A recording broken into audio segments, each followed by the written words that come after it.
Hari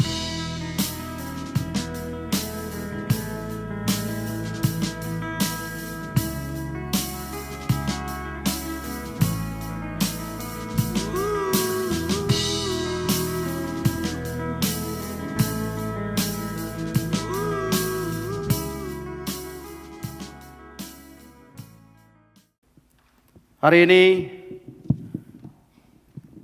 saya mengajak kita semua untuk membaca dan merenungkan satu bagian firman Tuhan dari 2 Samuel pasal yang ke-6 ayat 6 sampai ayat yang ke-7. 2 Samuel pasal yang ke-6 ayat 6 dan 7.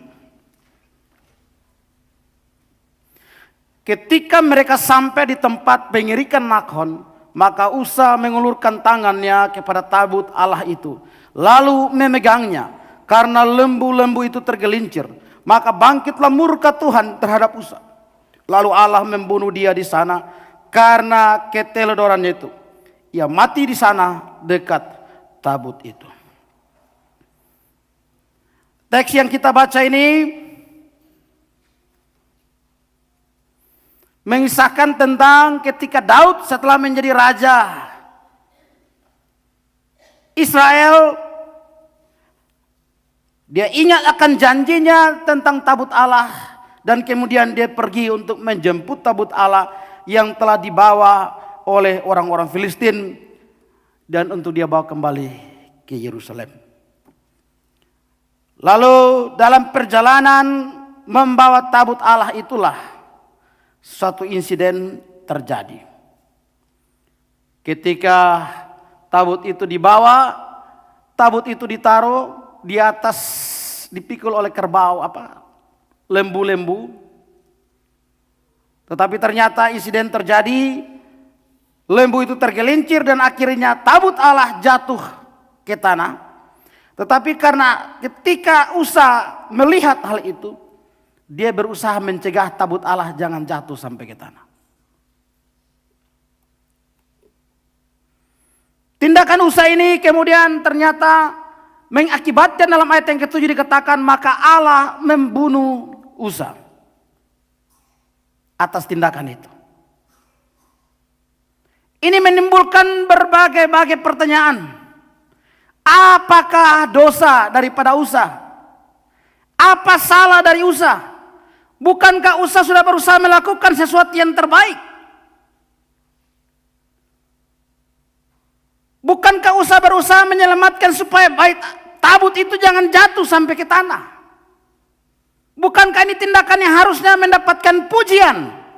Tindakan yang harusnya mendapatkan apresiasi? Tapi sebaliknya, Alkitab mencatat, lalu Allah membunuh dia di sana karena keteledorannya. Tindakan Usa mencegah tabut Allah jatuh ke tanah justru dianggap sebagai satu tindakan keteledoran.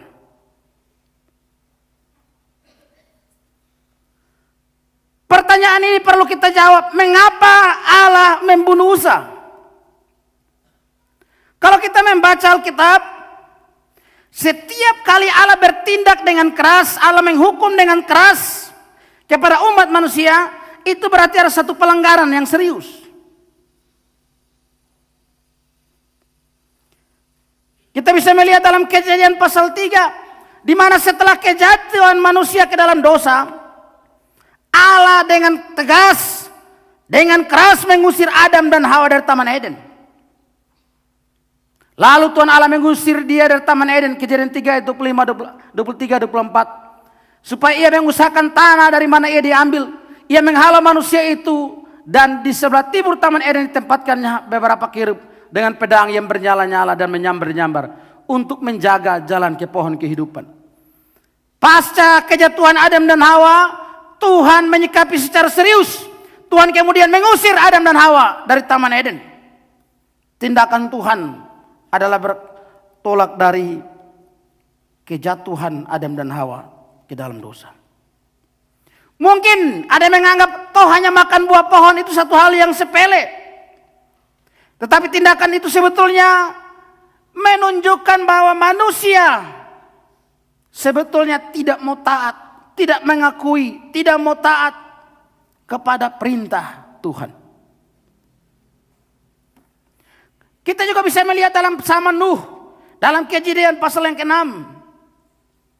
Bagaimana Allah melihat kejahatan manusia semakin luar biasa. Lalu Allah akhirnya berniat menghukum dan membinasakan manusia. Demikian juga kita bisa melihat dalam Kejadian 19 bagaimana Lot. Peristiwa Tuhan menghancurkan Sodom dan Gomora. Dosa yang sangat keji yang dilakukan oleh orang-orang Sodom dan Gomora membuat Tuhan akhirnya memusnahkan dua kota ini. Jadi di sini kita bisa melihat bahwa Allah selalu ketika ia bertindak keras terhadap yang namanya manusia, itu berarti ada sesuatu hal yang serius di sana. Ada satu pelanggaran yang serius, yang Allah pandang serius, sehingga ia lantas menghukum dengan begitu kerasnya.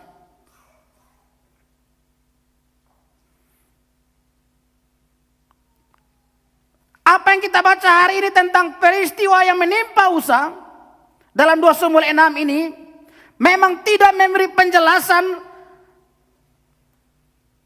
mengapa Tuhan membunuh Usa. Hanya ada pernyataan di situ bahwa karena sebuah keteledoran. Sehingga ada orang-orang yang menafsir yang berbeda. Walaupun Alkitab sudah mencatat dengan begitu jelas. Ada yang mengatakan bahwa sebetulnya kematian Usa itu bukan kematian karena Tuhan membunuh. Karena tindakan Usa tindakan yang terpuji. Tetapi waktu itu Usa karena kaget melihat tabut akan jatuh, lalu Usa terkena serangan jantung. Usa terkena serangan jantung dan akibatnya adalah dia meninggal saat itu juga. Orang menafsir demikian karena dia menganggap tindakan Usa tindakan terpuji yang perlu dipuji. Tetapi ada lagi yang menganggap bahwa Usa meninggal karena tabut Allah jatuh dan menimpa dirinya. Sehingga dia meninggal. Tetapi kalau kita perhatikan 2 Samuel 6 ini sangat jelas di sana. Dikatakan bahwa Allah membunuh Usa.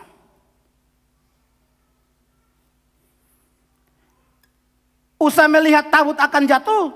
Usa memegang tabut itu. Lalu dikatakan bangkitlah murka Tuhan terhadap Usa. Lalu Allah membunuh dia di sana. Jadi teks ini sudah sangat jelas. Tuhan membunuh Usa. Bukan sakit jantung. Bukan karena ditimpa oleh tabut. Tetapi karena tindakan Usa dianggap sebuah keteledoran. Mengapa Tuhan membunuh Usa? Atas satu perbuatan yang menurut standar manusia atau pikiran manusia adalah tindakan yang terpuji.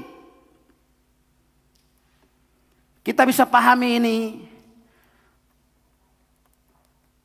dari beberapa hal. Yang pertama, peristiwa ini mengajarkan bagi kita tentang kekudusan Allah.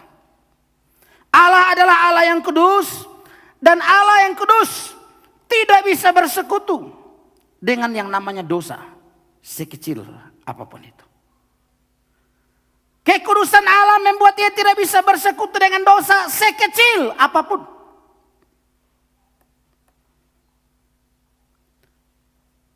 Untuk itu mari kita bandingkan beberapa kasus. Pertama kita lihat 1 Samuel pasal 6 ayat 19. Dan ia membunuh beberapa orang Bet-Semes karena mereka melihat ke dalam tabut Tuhan. Ia membunuh 70 orang dari rakyat itu. Rakyat itu berkabung karena Tuhan telah menghajar mereka dengan dahsyatnya. Ada aturan yang Tuhan tetapkan. Yang boleh mengurus dalam bait Allah, dalam kemah suci, hanya kaum Lewi.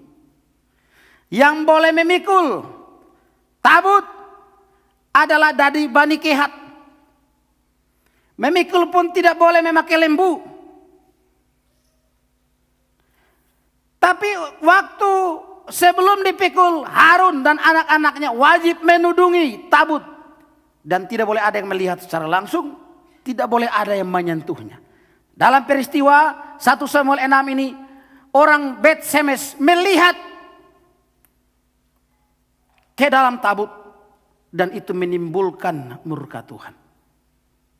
Kita bisa bandingkan lagi yang berikut dalam 1 Samuel pasal yang ke-5. Bagaimana bencana yang Tuhan berikan untuk menghajar orang-orang Filistin yang telah mencuri tabut dari Yerusalem. Ini semua menyatakan kekudusan Allah. Siapa saja yang tidak menghargai kekudusan Allah, maka Allah tidak segan-segan bertindak tegas terhadap orang itu. Tidak peduli siapapun. Allah adalah Allah yang kudus. Sekecil apapun dosa, tidak ada kompromi bagi Allah. Dari teks yang kita baca hari ini sebetulnya menguraikan gagasan mengenai tentang Allah yang Maha Kudus. Kudus berarti terpisah atau dipisahkan. Ini berarti tidak bisa bersekutu, tidak bisa bersatu dengan yang tidak kudus.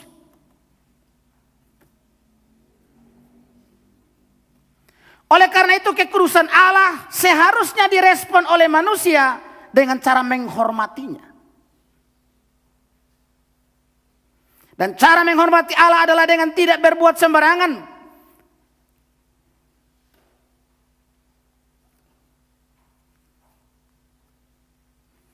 Allah sudah menetapkan cara-caranya, hukum-hukumnya, peraturan-peraturannya, khususnya berkaitan dengan tabut. Oleh karena itu, sudah sepatutnya lah manusia, terkhususnya umatnya, menghargai dan menghormati Allah. Tabut memang hanyalah sebuah barang, namun tabut bukan barang sembarang. Mengapa? Karena tabut adalah barang yang kudus dan tabut adalah simbol lambang kehadiran Allah di situ. Lambang kehadiran Allah di tengah-tengah bangsa Israel.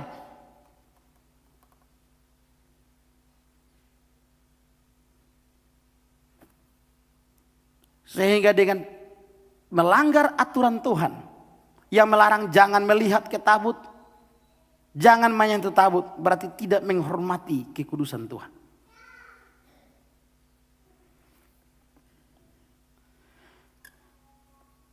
Hal berikut yang kita bisa belajar dari peristiwa ini adalah Allah tidak berkompromi dengan dosa atau ketidaktaatan dengan alasan apapun atau tujuan apapun.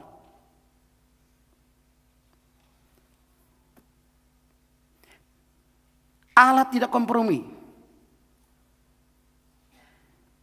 Tindakan usaha melanggar peraturan Tuhan tentang tabut, seperti yang sudah saya sampaikan tadi. Alkitab dengan jelas menyatakan bahwa yang tidak termasuk dalam golongan orang-orang yang dikuduskan, yaitu orang Lewi, Bani Kehat, maka tidak boleh menyentuh, melihat, memikul, tidak boleh.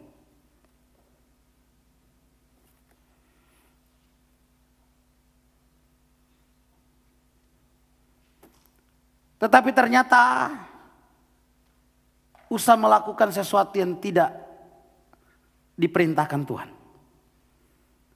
Memang apa yang Usa lakukan adalah satu tindakan yang spontan. Karena dia melihat tabut akan jatuh dan dia berusaha menyelamatkan.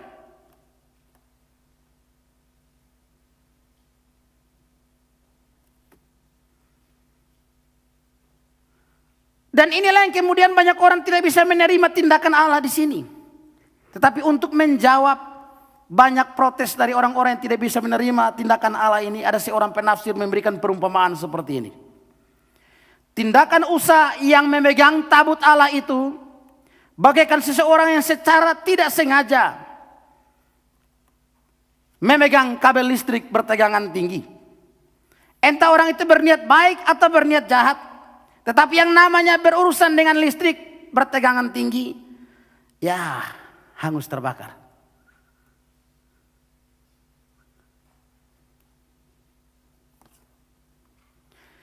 Ada orang yang beranggapan begini,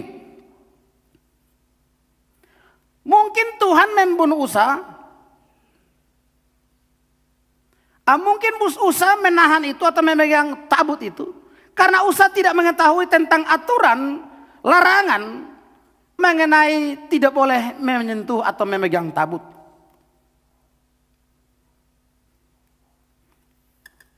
Lagian tindakan Usa kan spontanitas.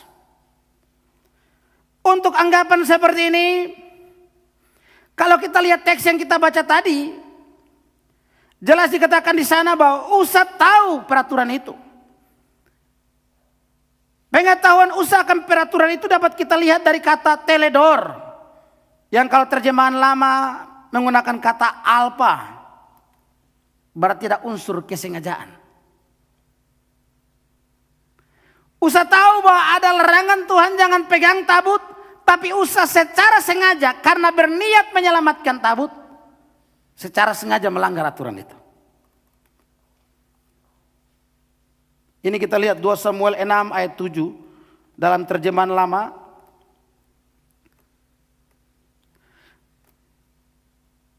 Maka bangkitlah murka Tuhan akan Usa, dibunuh Allah akan dia di sana sebab alpanya, maka matilah ia di sana dekat dengan tabut Allah. Alpanya.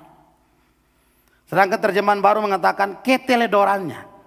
Keteledoran alpanya berarti ada unsur kesengajaan dari Usa di sini. Dari kesengajaan ini mungkin saja karena dimotivasi oleh niat baiknya, tidak ingin melihat tabut itu jatuh sampai ke tanah.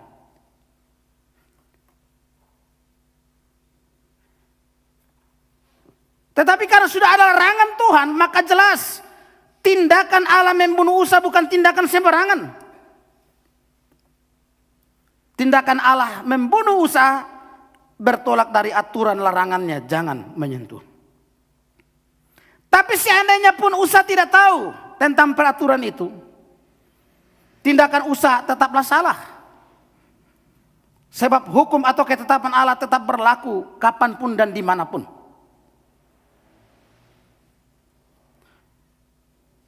Ini menjadi peringatan juga buat kita dalam konteks yang tertentu. Ada banyak orang karena minimnya atau karena tidak tahu akan sesuatu, tetapi ingin melakukan banyak hal karena minimnya pengetahuan akhirnya melanggar hukum-hukum Tuhan. Amsal pasal 19 ayat 2 bilang begini. Tanpa pengetahuan kerajinan pun tidak baik. Orang yang tergesa-gesa akan salah langkah. Kalau seandainya Usa tidak tahu pun, ketidaktahuan Usa pun tidaklah baik. Karena ternyata dia salah langkah. Dia melanggar hukum yang dia sendiri mungkin tidak tahu. Dalam praktek pelayanan kita juga melihat ada banyak orang semangat melayani Tuhan, tetapi tanpa pengetahuan yang cukup. Ini juga berbahaya. Kita lihat Roma pasal 10 ayat 2 dan 3. Sebab aku dapat memberi kesaksian tentang mereka, bahwa mereka sungguh-sungguh giat untuk Allah, tetapi tanpa pengertian yang benar. Sebab oleh karena mereka tidak mengenal kebenaran Allah, dan oleh karena mereka berusaha untuk mendirikan kebenaran mereka sendiri, maka mereka tidak takluk kepada kebenaran Allah. Tujuannya giat untuk Allah, tapi karena tanpa pengertian yang benar, tanpa pengetahuan yang baik, mereka membangun kebenarannya sendiri. Tidak takluk pada kebenaran Allah. Dan ini dosa. Sehingga ada di sini, kita dibentuk di sini untuk mengerti pengetahuan yang baik dan benar. Supaya besok terjun ke lapangan bukan menjadi penyesat-penyesat, tetapi menjadi penuntun yang akan menuntun domba-domba yang Tuhan percayakan kepada kita, kepada kebenaran Tuhan. Maka gunakan kesempatan. Selagi ada di sini belajar, bukan pacaran. Gunakan kesempatan selama ada di sini. Kemarin saya dibawa oleh Bapak Rektor keliling-keliling sampai perpus, saya lihat perpus. Wah, nyaman ya. Lingkungannya sudah nyaman, bukunya banyak, perpusnya nyaman, harusnya tuh banyak di sana. Tapi kemarin perpustakaan kosong.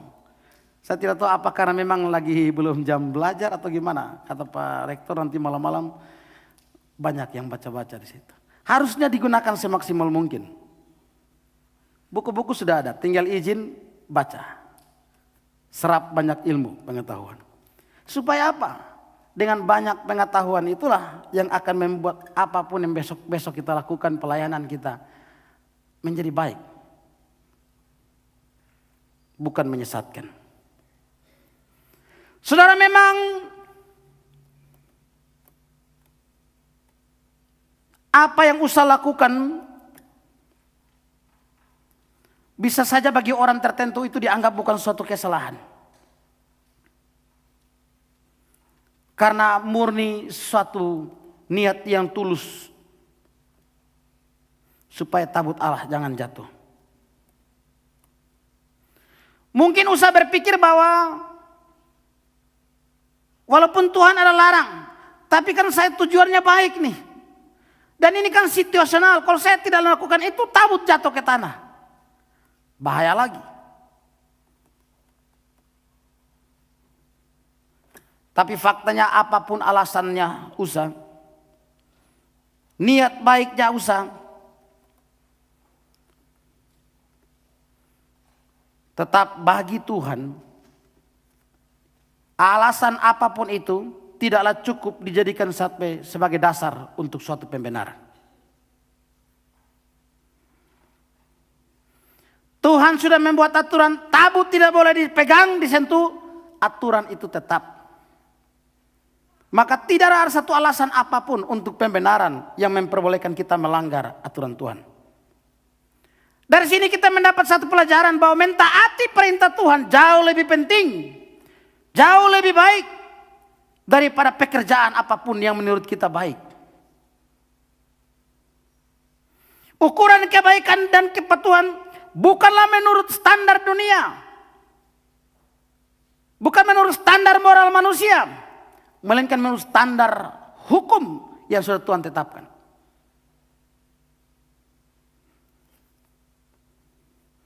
Jadi sekalipun menurut ukuran dunia ini baik kalau kau lakukan ini, tapi kalau Tuhan bilang tidak, ya tidak. Sekali tidak, ya tidak.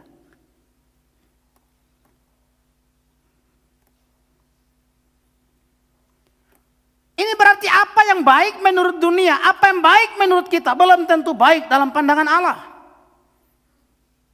Sebaliknya apa yang baik dalam pandangan Allah mestinya itu baik bagi kita.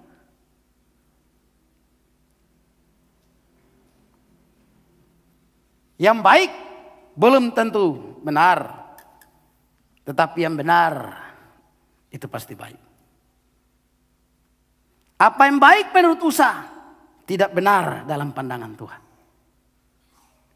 Apa yang benar menurut Tuhan itu baik dan harus kita lakukan.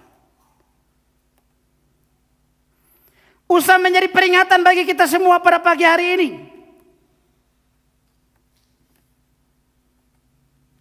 Untuk memperbaiki motivasi kita, memperbaiki setiap pengetahuan kita,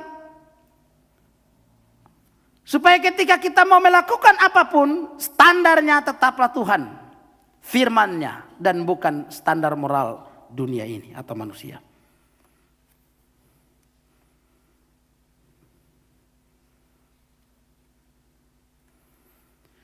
Pelajaran ketiga yang kita bisa dapatkan dari sini adalah dosa sekecil apapun cukup mengantar kita ke dalam kebinasaan.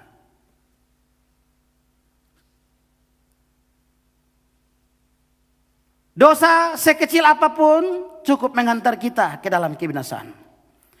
Coba kita lihat Keluaran 4 ayat 24. Tetapi di tengah jalan di satu tempat bermalam Tuhan bertemu dengan Musa dan berikhtiar untuk membunuhnya. Mengapa Tuhan mau membunuh Musa? Kalau kita mempelajari dengan saksama, kesalahan Musa waktu itu sesuatu yang mungkin saja menurut manusia itu sepele. Musa lalai, alpa dalam hal menyunatkan anaknya. Musa lalai dalam menyunatkan anaknya. Kelalaian Musa ini mengakibatkan Tuhan berniat untuk membunuh, membinasakan Musa. Hari ini kita bisa melihat hal yang juga sepele dalam pandangan manusia. Usahanya berusaha untuk menjaga agar tabut Allah jangan jatuh sampai ke tanah. Tujuan yang kelihatan begitu mulia. Tetapi ternyata itu adalah dosa. Dan dosa itu yang dalam ukuran manusia disebut mulia, ternyata dalam pandangan Tuhan dosa yang sudah cukup untuk membuat Tuhan membinasakan seorang bernama Usa. Dosa sekecil apapun cukup mengantar kita masuk neraka. Bahkan kalau kita membaca dalam kitab surat Roma, semua manusia telah berbuat dosa, telah kehilangan kemuliaan Allah. Berarti bahkan ketika mulai dari Anda lahir, bahkan sampai Anda mati, Anda tidak lakukan dosa apapun juga. Cukup dengan berdiam diri saja. Itu pun sudah cukup mengantar Anda ke neraka. Karena tanpa melakukan apapun, Anda sudah berdosa. Apalagi dia melakukan satu dosa, bahkan sekalipun hanya kecil, itu juga sudah cukup untuk mengantar Anda ke neraka. Tapi kita bersyukur kepada Allah bahwa karena kasih-Nya yang begitu luar biasa bagi kita, sehingga sekalipun satu dosa cukup mengantar kita ke neraka, tetapi anugerah Allah sangat cukup untuk mengantar kita ke surga. Kalau satu dosa saja sudah cukup mengantar kita ke neraka, berapa banyak dosa yang sudah kita lakukan? Kalau dari lahir tanpa buat satu dosa pun, dengan berdiam diri, itu sudah cukup untuk kita binasa. Betapa luar biasanya anugerah Tuhan yang cukup untuk mengantar kita sampai ke surga. Anugerah itu kita terima di dalam Tuhan Yesus Kristus. Baru saja kita merayakan Paskah. Kita memperingati mulai dari Jumat Agung penderitaan Kristus yang luar biasa. Dia menjadi substitusi, pengganti bagi kita. Harusnya kita yang menjalani, menerima semua itu. Tapi Kristus telah menggantikan kita. Dia mati menebus segala dosa kita. Tidak ada satu dosa pun yang tidak Dia tebus. Sehingga itulah yang saya katakan tadi. Anugerah Allah cukup bagi kita untuk mengantar kita masuk ke dalam surga. Asal kita mau percaya kepada Dia. Menerima Dia sebagai Tuhan dan Juru Selamat kita. Anugerah Allah di dalam Kristus cukup mengantar kita sampai ke surga.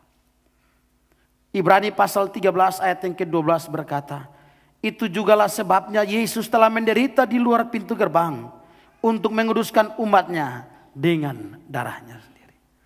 Kuduslah kamu sebab aku kudus. Kekudusan alam mengakibatkan dia tidak bisa berkompromi dengan dosa sekecil apapun. Membuat Allah tidak bisa bersekutu dengan dosa sekecil apapun. Kekudusan Allah membuat dosa harus jauh daripada hadapan Tuhan. Dan inilah yang mengakibatkan Allah akhirnya menghakimi dosa. Tetapi syukur kepada Allah bahwa Kristus telah menguduskan kita. Sehingga kita yang percaya kepadanya memperoleh anugerah yang cukup untuk membawa kita masuk ke dalam surga. Kiranya firman Tuhan memberkati kita hari ini. Sehingga lihat peristiwa Usa, kita belajar untuk memperbaiki diri kita. Bahwa sebaik apapun satu motivasi bertentangan dengan firman Tuhan, tetaplah dosa. Sebaik apapun satu tindakan, tujuan bertentangan dengan firman, tetaplah dosa. Allah adalah Allah yang kudus dan Dia menuntut kekudusan. Di akhir dari pekan kesucian ini, mari kita sadar bahwa tanpa kekudusan tidak ada seorang pun berkenan kepada Allah. Tidak ada orang yang bisa kudus di luar Kristus. Karena Kristus melalui kematiannya, darah yang dicurahkan menguduskan setiap orang yang percaya kepadanya. Dan itu cukup untuk mengantar kita sampai ke surga. Mari kita berdoa. Terima kasih Tuhan. Karena Engkau sudah mengingatkan kami